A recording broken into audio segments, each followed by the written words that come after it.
Everything is a relationship. Every action, a form of dialogue. And when you are at war with another people, you are in dialogue. It is a conversation that you are having. You are building and advancing that relationship in a particular direction.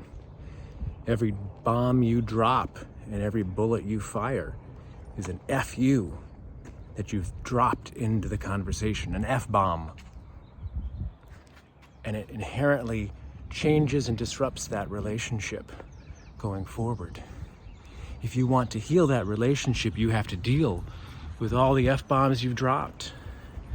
You have to apologize for each one of them in order to get the conversation back on track, back on the road of actual communication.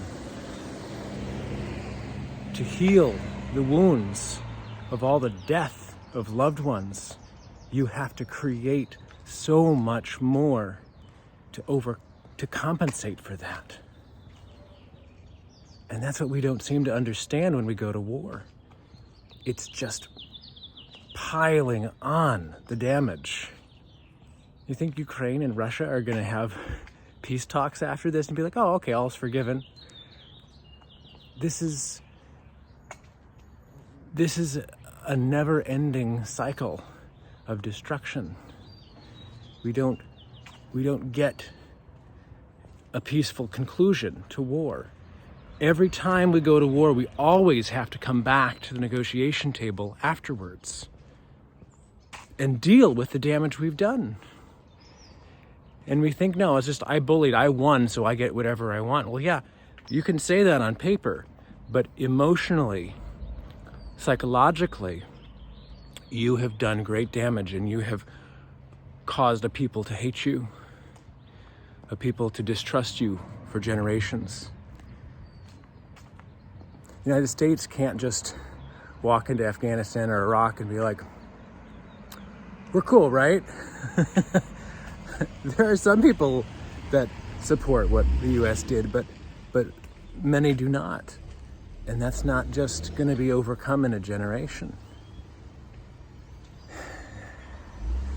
I think we have to stop using war as our tactic for communication, because it's just bad communication.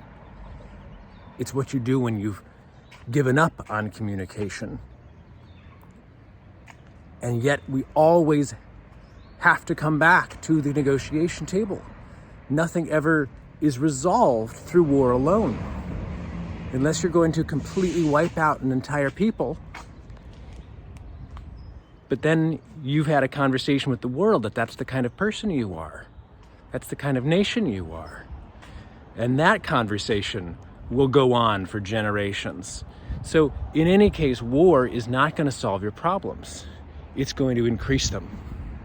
And that's what we have to begin to understand. This war is not going to end in anyone's victory. It's going to end in trauma and destruction and generations of hatred and wounds that need to be healed through communication. It's the only way to solve anything is communication, and we're just setting ourselves back by going to war.